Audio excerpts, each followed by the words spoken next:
우리가 지금 선지자서를 계속 읽어오고 있거든요. 미가, 나움, 하박국. 저는 하박국이라고 자꾸 발음을 하는데 이걸 어떻게 발음해야 돼요? 여기 아나운서가 아무도 안 계셔가지고 하박국 이렇게 발음하는 게 맞는 거죠. 미가라는 사람, 선지자들은 자신의 이름처럼 사역을 합니다. 미가라는 선지자 이름의 뜻이 뭐였냐면 여호와와 같은 이가 누구신가? 이거는 묻는 거예요. 하나님밖에 없다는 얘기예요. 묻는 게 아니라 하나님밖에 없다는 얘기죠. 여호와와 같은 신은 없다라는 것이죠. 나움이란 뜻은 오늘 새벽에 제가 말씀을 드렸는데 위로자라는 뜻입니다. 가버나움 할 때 그 나훔이란 뜻인데요, 위로자라는 뜻입니다. 하나님만이 우리의 위로자가 되시는 줄로 믿습니다.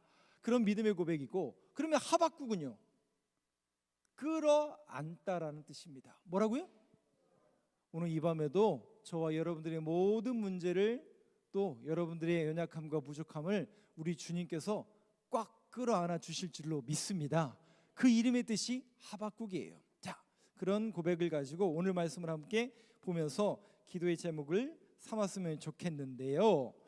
자, 이게 전체적으로 1장부터 3장까지 다 볼 수는 없고 주어진 시간 속에서 제가 결론적으로 하박국이라는 사람이 1장을 통해서, 1장은 질문이에요. 세 가지를 하나님 앞에 질문하고 있고요, 2장은 하나님의 응답입니다.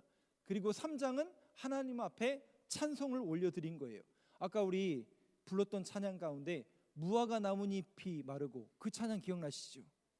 제가 그 찬양을 부를 때마다 저는 왜냐하면 제 고백이 하나 있기 때문에 그래요. 저도 이제 전도사 시절이 있었잖아요. 근데 제가 경험한 그 하나님을 경험했던 그 모습 중에 하나가 뭐였냐면, 그 찬양의 가사, 아니 하박국서 3장에 보면 하박국이 이렇게 노래하거든요. 외양간에 소가 없고 포도나무에 열매가 없고. 그러면 여러분 망한 거 아니에요? 그렇잖아요. 아니 외양간에 소가 없고 포도나무에 열매가 없으면 망한 거 아니에요? 근데 하박국이 뭐라고 얘기합니까? 그리할지라도 난 여호와로 즐거워하리. 세상 사람들이 볼 때는 미친 사람 취급당할지 모르지만 저와 여러분들의 이 신앙 고백이 하박국의 고백일 뿐만 아니라 저와 여러분들의 고백이 되길 간절히 소망합니다. 전도사 시절에 이것도 없고 저것도 없죠. 교인도 없고 돈도 없고 이것도 없고 저것도 없고 막 다 없었어요. 근데 제가 한번 좀 계산적인 사람으로서, 이것도 없고 저것도 없고 아무것도 없는 이곳에서 나는 도대체 왜 여기 와 있는가? 막 혼란스러운 거죠. 이걸 계속 해야 되는 건가? 더 좋은 길이 얼마든지 많은데 계속 이 길을 계속 걸어가야 되는 건가? 저도 헷갈렸고 저도 혼란스러웠어요. 그때 제가 읽었던 말씀이 하박국이었고, 저한테 들려왔던 찬양이 난 여호와로 이게 농약을 뿌리면서 어느 날부터 제가 잡초 제거를 하고 있잖아요. 농약을 뿌리면서 난 여호와로. 근데 여러분 신기한 게 뭔지 아세요? 이 고백이 나오기 시작하니까요, 농약을 뿌려도 지네를 잡아 죽여도 난 여호와로 즐거워하리, 이 고백이 나오더라고요. 세상 사람들이 볼 때는 미친 사람 같죠. 교인도 없죠. 뭐 가진 것도 없죠. 뭐 제대로 하는 것 하나 없는 그런 일개 저 시골의 전도사지만, 내게 있는 것이 그 어떤 세상과 견줄 수 없는 부요함이라는 것이 믿어지니까요. 죄송해요, 안 믿어지면 이게 안 된다니까요. 근데 믿어지는 사람이 있어요. 믿어지면 그 노래가 나올 수밖에 없어요. 저는 항상 우리 엄마한테 이상한 게 하나 있어요. 우리 엄마는 뭐만 하면은 주여 주여 그래요. 그럼 뭐 우리 엄마 믿음도 별로 없는 것 같은데, 이거 보고 계시면 안 되는데, 근데 맨날 나오는 게 주예요. 그러면 저게 왜 저럴까? 근데 여러분 그게 진짜 맞는 거예요. 우리의 신앙 고백과 우리의 마음 속에 하나님으로 가득 차 있고, 생각과 마음과 이 머리에 하나님으로 가득 차 있으면 누르면 누가 나올 수밖에 없어요? 주여가 나올 수밖에 없죠. 여러분 세상 사람과 사는 건 다 똑같지 않습니까? 뭐 다르고 조금 형편은 다를 수 있고 상대적인 건 다를 수 있을지 모르지만 다 거기서 거기입니다. 그런데 그들과 우리는 다른 게 뭐냐면 우리는 하나님 편에 속한 자들이기 때문에 우리의 심령과 마음 속에 하나님으로 가득 채우면 똑같은 상황이라 할지라도 저들은 외양간에 소가 없으면 어떡하나 땅을 치고 후회하고 불평하고 원망하지만 우리는 하나님의 살아계심을 믿고 그 찬양의 고백을 올려드릴 수 있는 사람으로 설 수 있다라는 것이죠. 오늘도 그 믿음의 고백이 여러분들의 고백이 되길 간절히 소망합니다. 그게 3장인데 저는 여기까지 여러분들이 신앙이 자라가고 믿음이 자라갔으면 좋겠습니다. 그런데 오늘은 이제 1장과 2장에 있는 내용을 가지면서 여러분들과 함께 보려고 하는데 하바국이 세 가지 질문을 합니다. 그 세 가지 질문을 먼저 볼게요. 13절 한번 보여주시죠. 제가 길게 하지 않을게요. 짧게 넘어갈게요. 13절만 한번 같이 읽어보겠습니다. 시작. 주께서는 눈이 정결하심으로 악을 참아 보지 못하시며 회역을 참아 보지 못하시거늘 어찌하여 거짓된 자들을 방관하시며 악인이 자기보다 의로운 사람을 삼키는데도 잠잠하시나이까. 무슨 얘기일까요? 첫 번째 질문이 뭐냐면 하나님 왜 의인은 고난을 받습니까? 세상에 왜 하나님이 시퍼렇게 살아계신데 왜 의인은 고난이 받습니까? 이 질문을 하바국이 첫 번째 질문으로 갔습니다. 두 번째 질문 한번 볼까요? 2절 말씀 한번 보시죠. 오늘 본문의 2절 말씀. 여러분 목소리 한번 같이 읽어보겠습니다. 시작. 여호와여 내가 부르짖어도 주께서 듣지 아니하시니 어느 때까지리이까. 내가 강포로 말미암아 외쳐도 주께서 구원하지 아니하시나이다. 두 번째 질문은 뭐냐면 아니 하나님 왜 내가 부르짖어도 주께서 듣지 아니하십니까? 왜 기도해도 응답하지 아니하십니까? 어떻습니까 여러분? 이거는 하바국만의 질문일까요? 오늘 이 시대를 살아가는 저의 질문일까요? 여러분들은 어떠세요? 제가 두 개 얘기했는데 두 개 다 걸리시는 분도 있고 뭐 안 걸리시는 분도 있을지 모르겠죠. 첫 번째 질문이 뭐였냐면 왜 의인은 고난받는가? 하나님 저 권사님은 저렇게 새벽 예배 한 번도 안 빠지고 저렇게 신앙생활 열심히 하고 기도 빡시게 하는데 뭐 제대로 하나 되는 거 없는데 하나님 이게 뭡니까? 그 얘기랑 똑같은 얘기예요. 뭔가 문제가 있는 거 아닙니까? 기도 별로 응답되지 않는데 어떡합니까? 이런 질문과 동일한 질문이겠죠. 세 번째 질문 한번 볼까요? 9절 말씀. 하바국이 그 시대 속에서 겪었던 세 번째 질문 같이 읽어보겠습니다. 시작. 그들은 다 강포를 행하러 오는데 앞을 향하여 나아가며 사람을 사로잡아 모으기를 모래같이 많이 할 것이요. 하나님 왜 악인들은 저렇게 잘 되는 겁니까? 강포를 일삼고 악한 일을 행하며 나아가는 사람들은 왜 잘 되는 것처럼 보입니까? 신기하지 않으세요?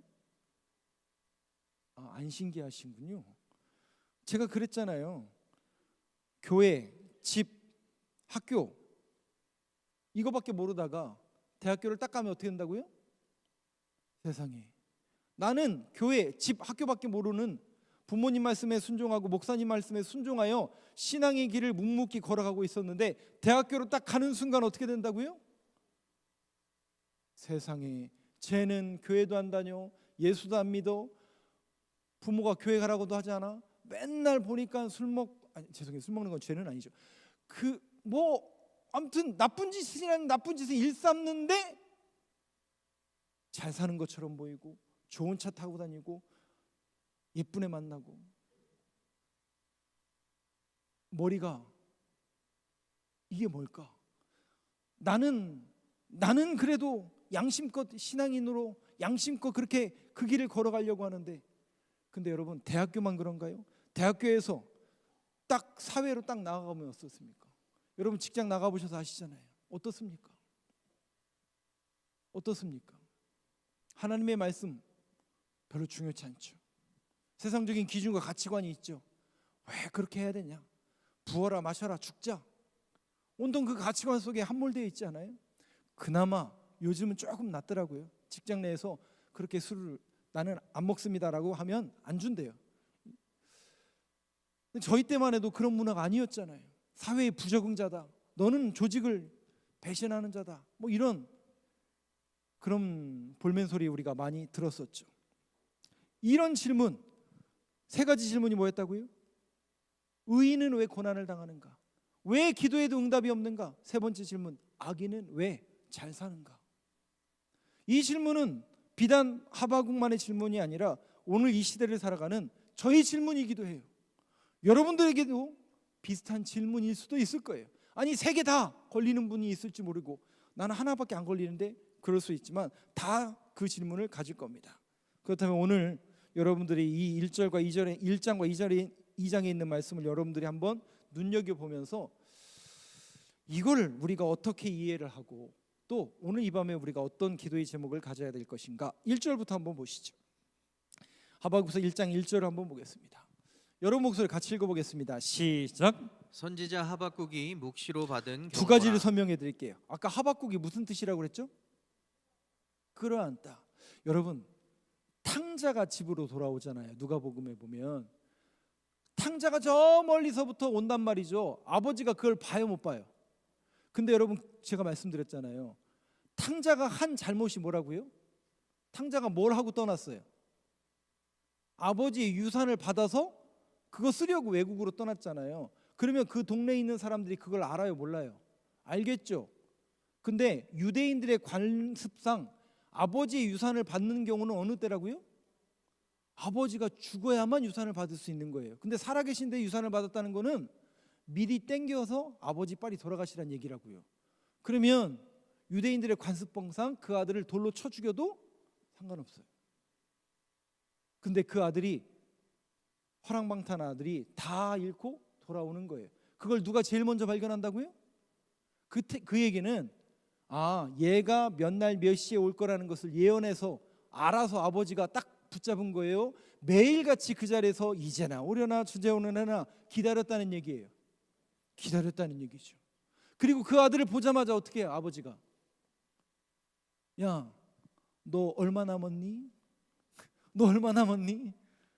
이런 거 물어보시던가요? 꼴 좋다? 이러시던가요? 이런 질문이 없어요. 그냥 어떻게 해요? 확 끌어안아 버리세요. 두 가지 의미예요. 끌어안는다는 것은 하박국처럼, 야, 너 그간 얼마나 고생 많았니? 라면서 하나님께서 그를 끌어안는 거죠.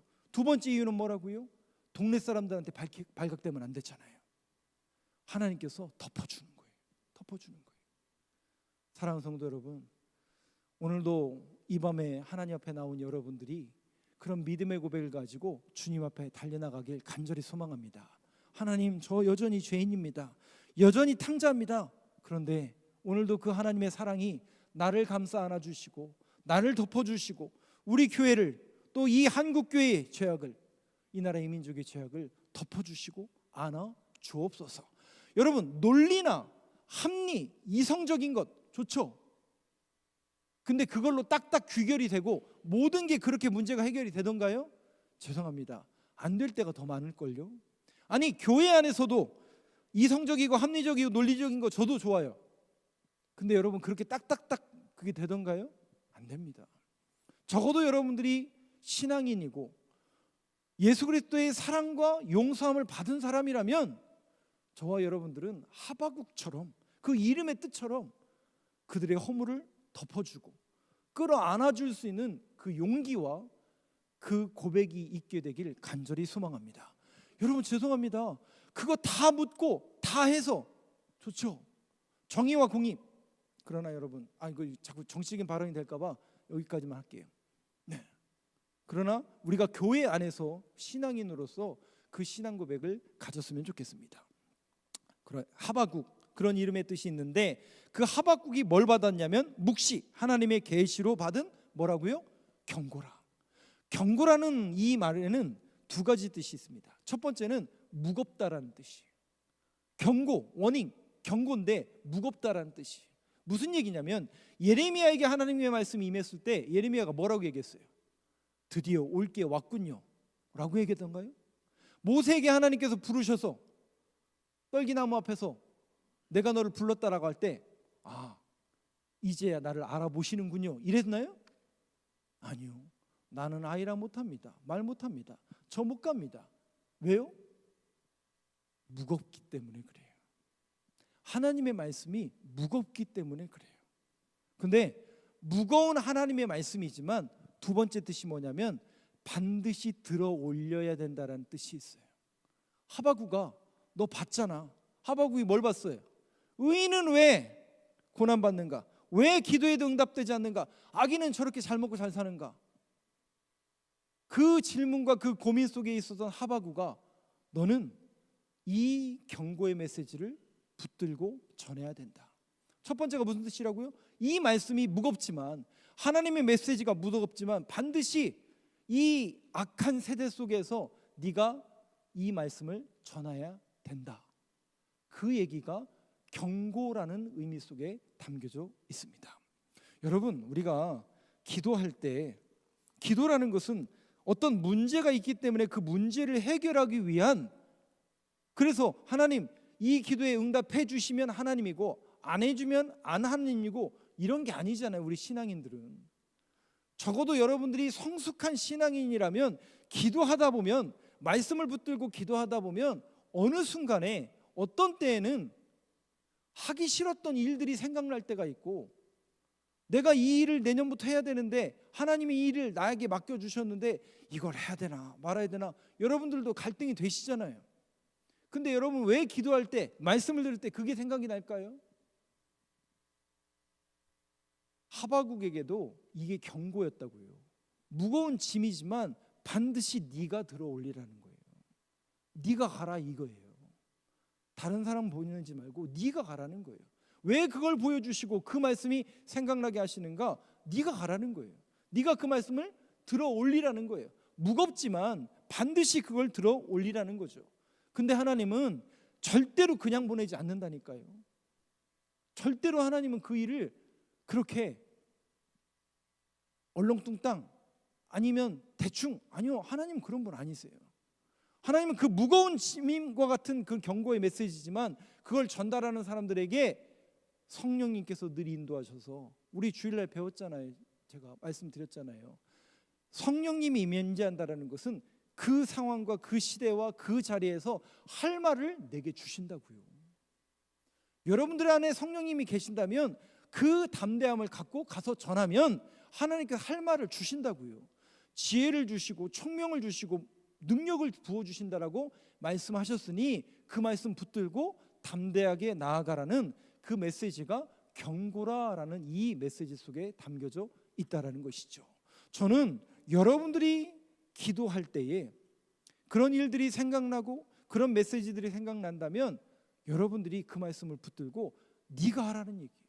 네가 그 길을 가라는 얘기고, 그 일을 위해서, 나를 위해서 하나님께서 보여주시고 생각나게 하신 것은 내가 기도하라는 하나님의 명령이라고 저는 생각이 됩니다. 우리를 향한 하나님의 뜻이죠. 그래서 우리 주님이 하신 기도가 있잖아요. 뭐라고 기도하세요? 뭐라고 기도하세요? 겟세마네 동산에서 뭐라고 기도하세요? 주의 뜻이 이루어지길 원하나이다. 주의 뜻이 이루어지길 원하나이다. 그래서 우리가 결국 기도하는 게 뭐냐면 주의 뜻이 이루어지길 원하나이다. 그 말씀에 결국 순종하고 두 손 들고 순복할 수밖에 없는 게 바로 주의 뜻이 이루어지길 원하나이다. 오늘도 저희 이제 교육자들하고 얘기하다가 우리 위에 있는 배전도사님, 나중에 한번 기회 되면 한번 들어보세요. 저분도 인생이 파란만장하잖아요. 35살인데 인제 전도사예요. 근데 나름 또 열심히 살았고 또 좋은 대학 또 지식도 충분히 있는 분이죠. 얼마나 많은 험난한 세월이 있겠어요. 근데 요약하면 저랑 똑같아요. 이렇게 가면 맞고, 이렇게 가면 또 맞고, 이렇게 가면 맞고. 뭐야, 하나님 이게 뭡니까? 나는 여기 가서 자라가려고 하는데 왜 막으시고, 이것도 막으시고 저것도 막으시고. 결국 하나님이 두 손 두 발 들게 하시고 그 길로 가게 하시고 몰아가시는 거를 그땐 몰라요. 근데 지나고 나면 아하. 근데 여러분, 놀라운 사실은 거기에 순종하고 순복하여 그 길을 걸어가게 결국 만드시더라고요. 근데 그게 믿어지면 난 여호와로 즐거워하리, 이렇게 돼요. 이렇게 돼요. 여러분들도 신앙인으로서 여러분들이 해야 될 사명이 있고 또 일이 있죠. 또 어떤 이들은 또 내년에 직분자가 되고 또 직임을 맡고 또 시무장로님들이 또 이 사역을 해야 되죠. 막막하고 보이지 않고 헤매일 수 있죠. 근데 여러분, 어찌 보면 그것이 무거운 경고의 메시지일 수 있지만, 무거운 짐일 수도 있지만 반드시 높이 들려라. 누굴 통해서요? 나보고 하라는 얘기예요. 여러분들을 보고 하라는 얘기예요. 그 길을 걸으면 성령님이 인도하시고 이끌어 주신다는 것을 믿고 담대하게 나아갈 수 있는 저와 여러분 되시길 간절히 소망합니다. 이제 결론을 내려야죠. 3절 말씀을 한번 보여주시죠. 3절 말씀 한번 같이 읽어보겠습니다. 시작. 어찌하여 내게 죄악을 보게 하시며 패역을 눈으로 보게 하시나이까? 겁탈과 강포가 내 앞에 있고 변론과 분쟁이 세 가지 일어났나이다. 질문이었어요. 의인은 왜 고난당하는가? 기도에도 응답이 없는가? 악인은 저렇게 잘 먹고 잘 사는가? 이걸 보았다는 거예요. 근데 하나님은 네가 본 게 진짜냐? 라고 물으세요. 그러면서 5절에 이렇게 얘기합니다.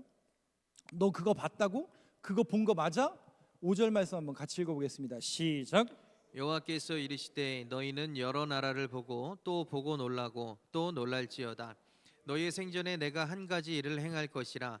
누가 너희에게 말할지라도 너희가 믿지 아니하리라. 말씀 띄어놔 주세요. 두 가지로 설명을 할게요. 저 메시지는 저대로만 읽으면 무슨 말인지 하나도 몰라요. 우리가 새 번역 성경이나 또 다른 번역을 보면 이 한글로, 지금 한글로 보고 있는 개역개정 성경하고 많이 의미가 다릅니다. 맨 밑에 줄에 보면, 너희의 중간부터 보면, 너희의 생전에 내가 한 가지 일을 행할 것이라. 누가 너희에게 말할지라도 너희가 믿지 아니하리라. 이게 무슨 얘기냐면, 너희가 보고도 듣고도 도저히 믿지 못할 일을 내가 벌일 것이다. 눈으로 보게 될 것이다. 너 아까 3절에 이것도 보고 이것도 보고 이거 봤잖아. 근데 진짜 본 거 맞아? 그 질문이 뭐냐면 저 위에 있는 얘기예요. 첫째 줄, 너희는 여러 나라를 보고 또 보고 놀라고 또 놀랄지어다. 아니, 뭘 봤길래 놀랐다는 뜻일까? 이런 의미가 아니라 이 내용은 제가 의역에서 미리 말씀을 드리는 거예요. 너 봤다고 하는데 네가 본 것보다 진짜를 알게 되면 더 놀랄 거야, 그 뜻이에요. 그래서 이거를 히브리인들은 어떻게 해석하냐면, 네가 본 게 진짜 맞아? 네 눈으로 본 게 그거 맞아? 라고 하나님의 질문이란 뜻이에요. 의인은 기도의 응답이 이루어지지 않는, 고난받는 이 세 가지 질문 속에서 네가 본 거 진짜 맞아? 하나님의 질문이라는 것이죠.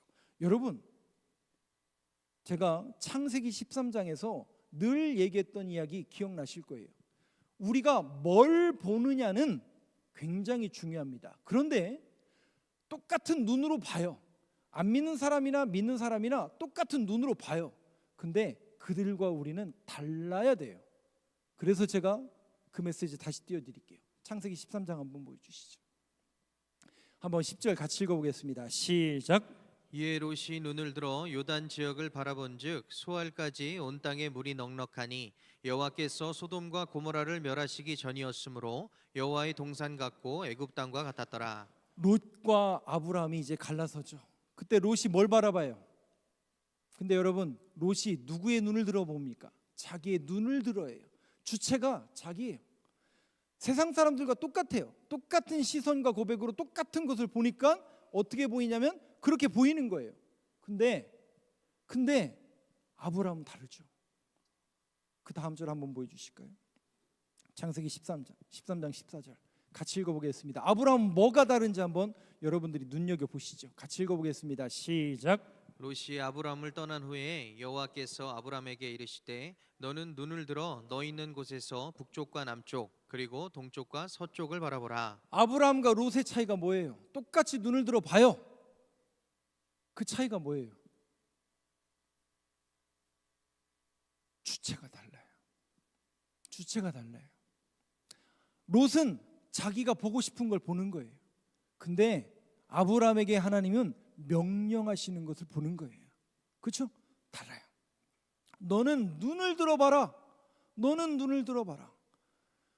결국 우리가 신앙인이라는 것은 똑같은 것을 똑같이 볼 수밖에 없지만 악인이 들끓고 기도에 응답이 없는 것처럼 보이고 의인이 왜 고난당하는지 우리도 이해할 수가 없는 것을 우리가 보지만 믿음의 눈을 들어 바라보는 사람은 달라야 된다라는 거예요. 그러니까 우리가 바라보는 것이 왜 하나님께서 이걸 나에게 보여주셨을까? 왜 이거는 것이 생각나게 하셨을까? 여러분들이 여기에 항상 몰두하셔야 돼요. 그러니까 초점이 내게 있는 게 아니라 하나님께서 왜 이걸 보여주시고 왜 이거를 기도하게 하셨는지에 대한 그 초점이 바뀌어야 돼요. 이 시선이 바뀌지 않으니까 우리는 계속 땅에 있는, 아니 안 믿는 사람들과 똑같은 것에만 함몰되어 있어요. 그러니까 늘 입에서 나오는 게 불평, 원망, 염려, 걱정, 근심. 근데 똑같은 상황이에요. 그러나 믿음의 눈을 들어 바라보는 사람은 외양간에 소가 없어도, 포도나무에 열매가 없어도 하나님이 계시잖아요. 나와 함께 하심을 믿잖아요. 그래서 결론이 2장 이렇게 나는 겁니다. 여러분 잘 아시는 결론이 이렇게 나는 거예요. 2장 1절부터 한번 보여주시죠. 설명에 한 절씩 읽으면서 제가 설명할게요. 4절까지 1절 같이 읽겠습니다. 시작. 내가 내 파수하는 곳에 서며 성루에 서리라. 그가 내게 무엇이라 말씀하실는지 기다리고 바라보며 나의 질문에 대하여 어떻게 대답하실는지 보리라 하였더니, 오히려 주님은 너 봤는데 진짜 네가 본 거 맞아? 믿음의 눈을 들어 본 거 맞아? 라고 질문했다고요. 그때 2장 1절 말씀, 내가 파수하는 곳에 서며 성루에 이르리라. 그러니까 성벽 위에 있다는 거예요. 그러면 두 가지 의미가 있겠죠. 첫째는 하바국이 혹시 직업이 성벽 위에서 파수꾼이었나? 근데 선지자잖아요. 선지자였기 때문에 아닐 가능성이 높아요. 그러면 일부러 올라갔을 가능성이 더 큽니다. 그래서 파이디온의 양승원 목사는 이 부분을 이렇게 해석하시더라고요. 일부러 올라갔다는 거죠. 왜요? 높은 곳에 올라갔다는 거죠. 가장 높은 곳에 올라가서 하나님께서 뭐라고 하시는지, 낮은 곳에 있으니까 잘 안 들려가지고 저 높은 곳에 올라가가지고 속이 터지면 그렇게 돼요. 여러분 안 그래요? 여러분들도 어떤 기도의 제목이 딱 걸렸어요. 아니 누구 당장 내가 아프고 우리 자녀가 아프다는데 어떡할 거예요? 저는 믿음이 아주 강하기 때문에 담대하게 하나님께서 고쳐주실 것, 이런 사람 생각 외로 별로 없습니다. 당장 어디로 달려가요? 교회로 달려가고 병원으로 달려가고, 그게 인지상정이죠. 답답하니까 속이 터지니까 성루로 올라갔다라고 양승원 목사는 해석을 하시더라고요. 저도 거기에 조금 동의를 합니다. 그러면서 하나님이 뭐라고 하시는지 내가 듣겠나이다. 2절 한번 볼까요? 하나님이 대답하십니다. 이렇게 대답하시는데 같이 읽어보겠습니다. 시작. 여호와께서 내게 대답하여 이르시되 너는 이 묵시를 기록하여 판에 명백히 새기되 달려가면서도 읽을 수 이 있게 이야기는 하라. 달려가면서도 읽을 수 있게 하라는 것은 알기 쉽게 분명하게 내가 너의 마음속에 새겨줄 말씀을 네가 기록하라는 거예요. 3절입니다. 같이 읽어보겠습니다. 같이 읽겠습니다. 시작. 이 묵시는 정한 때가 있나니 그 종말이 속히 이르겠고 결코 거짓되지 아니하리라. 비록 더딜지라도 기다리라. 지체되지 않고 반드시 응하리라. 제가 이 말씀을 읽을 때마다 또 속이 또 터져요. 결국 뭐라고요? 기다리라는 얘기예요. 결론은 기다리라는 얘기예요. 왜? 정한 때가 있나니 결국 기다리라는 얘기예요. 아이고 하나님 이거 얘기 한마디 하시려고 그렇게 거창하게 하셨습니까? 근데 여러분 생각해 보세요. 아니 인생을 저보다 훨씬 오래 살아보셨잖아요. 여러분 인생을 이렇게 뒤돌아보고 그러니까 인생 속에 신앙을 한번 다 뒤돌아보세요. 한번 뒤돌아보면 기다렸던 것, 그러니까 이게 신앙인이 제일 어려운 게 뭐냐면 참는 거예요. 견뎌내고 버티고 기다리는 게 쉬운가요? 저는 아주 속이 터지던데요. 저는 원래 성격도 급한데다가 이거 당장 뭐 이거 피드백이 없으면 이게 내가 뭔가 잘못했나? 뭔가 실수했나? 내가 뭐 잘못한 거 있나? 저도 막 우왕좌왕 한다니까요. 여러분들도 그러시잖아요. 근데 하나님이 뭐라고 얘기하시냐면, 야 정한 때가 있으니, 약속한 때가 있으니 그때까지 기다리라는 얘기예요. 그러니 속이 터지죠. 근데 여러분 결국 그게 뭘까? 이 기다리는 게 뭘까? 4절 말씀 결론입니다.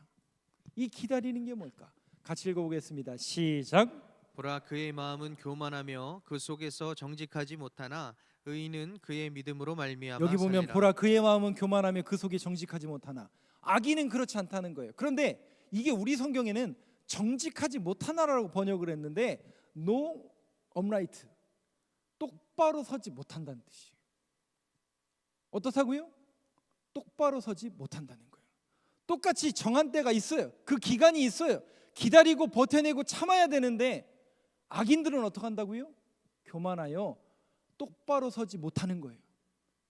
똑같이 우리가 걱정, 염려, 근심, 불안, 도전, 마음의 질병, 우리 신앙인들도 같죠. 근데 우리는 그들과 다르죠. 왜? 믿음이 있으니까. 그 믿음이 있으니까 업라이트, 똑바로 설 수 있는 거예요. 근데 이 믿음이 없는 사람들은 서지 못하는 거예요. 그러니까 여길 가야 되나, 저길 가야 되나, 저기 가면 더 용하다는데 저 교회 가면, 교회는 다 같은 곳이니까 저쪽 가면 절로는 가지 마시고 막 하루에도 12번 뛰는 거죠. 어찌할 바 몰라가지고 이 사람을 만나야 되나, 저 사람을 만나야 되나, 이 선택을 해야 되나, 저 선택을 해야 되나. 여러분들도 갈등 되잖아요. 똑바로 서지 못하잖아요. 근데 의인은 그의 믿음으로 말미암아 살리라. 사랑하는 성도 여러분, 오늘도 저와 여러분은 세상 흔들리고 사람들은 변할지라도, 그 찬양의 고백 있잖아요.